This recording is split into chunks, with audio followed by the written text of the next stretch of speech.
Hello बच्चों, चलिए प्रश्न को देखते हैं। प्रश्न है हमारे पास सदिशों 5 आई कैप प्लस 3 जे कैप प्लस 4 के कैप और आई कैप प्लस जे कैप के बीच के कोण की जा ज्ञात कीजिए। चलिए सर्वप्रथम हम प्रश्न के लिए मुख्य अवधारणा लिखते हैं। मुख्य अवधारणा, मान लीजिए हमारे पास दो सदिश दे रखे हैं, ए सदिश और बी सदिश, और इनके मध्य कोण थीटा है। तो इन दोनों सदिशों के मध्य कोण की जा अर्थात साइन थीटा का मान बराबर होता है ए सदिश का बी सदिश के साथ सदिश गुणनफल का परिमाण बटा ए सदिश का परिमाण गुणा बी सदिश का परिमाण। तो निम्न सूत्र की सहायता से हम किन्हीं दो सदिशों के मध्य कोण की जा ज्ञात कर सकते हैं। अतः प्रश्न अनुसार प्रश्न में हमें प्रथम सदिश दे रखा है, उसे हम ए सदिश नाम दे देते हैं, जो कि हमारे पास है 5 आई कैप प्लस 3 जे कैप प्लस 4 के कैप। और जो हमारे पास प्रश्न में द्वितीय सदिश दे रखा है, उसे हम बी सदिश नाम दे देते हैं, जो कि हमारे पास है आई कैप प्लस जे कैप प्लस 0 के कैप। तो चलिए सर्वप्रथम हम ए सदिश का परिमाण और बी सदिश का परिमाण निकाल लेते हैं, क्योंकि हमें दोनों सदिशों के मध्य कोण की ज्या के लिए ए सदिश के परिमाण और बी सदिश के परिमाण की आवश्यकता होगी। मुख्य अवधारणा में लिखे सूत्र अनुसार तो हमारे पास परिमाण का सूत्र बराबर होता है वर्गमूल आई कैप के गुणांक का वर्ग, ए सदिश के लिए आई कैप के गुणांक का वर्ग, जे कैप के गुणांक का वर्ग, के कैप के गुणांक का वर्ग।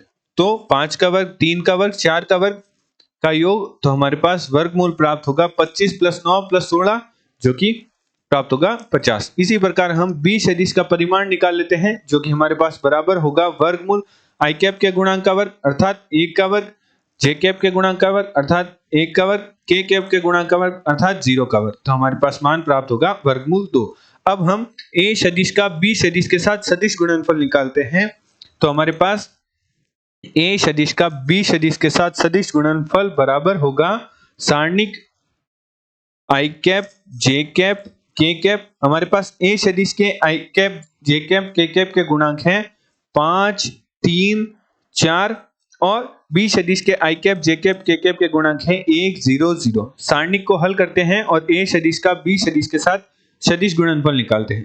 तो आई कैप गुणा 3, 4, 1, 0 माइनस जे कैप गुणा 5, 4, 1, 0 प्लस के कैप गुणा 5, 3, 1, 1। तो गुणा कुछ इस प्रकार होगी कि 3 की गुणा 0 से, माइनस 1 की गुणा 4 से, 5 की गुणा 0 से, माइनस 1 की गुणा 4 से, 5 की गुणा 1 से, माइनस 1 की गुणा 3 से। तो गुणा कर कर हम सदिश गुणनफल निकालते हैं। तो किन्हीं दो सदिशों का सदिश गुणनफल करने पर सदिश ही प्राप्त होता है। तो हमारे पास सदिश प्राप्त होगा 0 माइनस 4 माइनस जे कैप गुणा 0 माइनस 4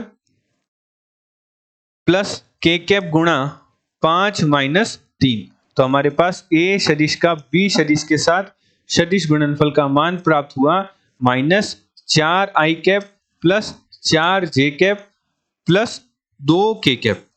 क्योंकि हमें सूत्र में हमने किन्हीं दो सदिशों का मध्य कोण की ज्या निकालने के लिए हमें सूत्र देखा था। मुख्य अवधारणा में हमें ए सदिश का बी सदिश के साथ सदिश गुणनफल के परिमाण की आवश्यकता होगी। तो चलिए परिमाण ज्ञात कर लेते हैं। हमने सदिश निकाल लिया है, अब हम ए सदिश का बी सदिश के साथ सदिश गुणनफल का परिमाण निकालते हैं।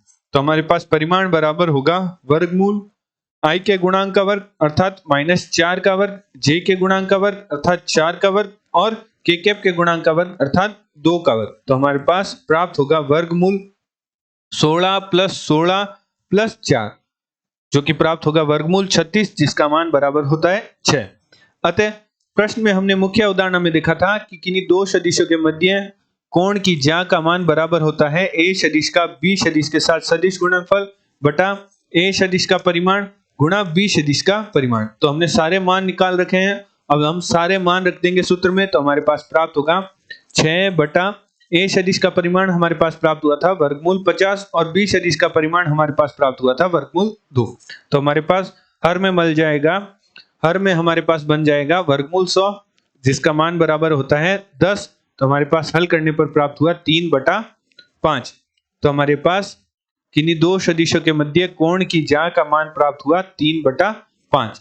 आशा करते हैं आपको प्रश्न का समझ आया होगा। धन्यवाद।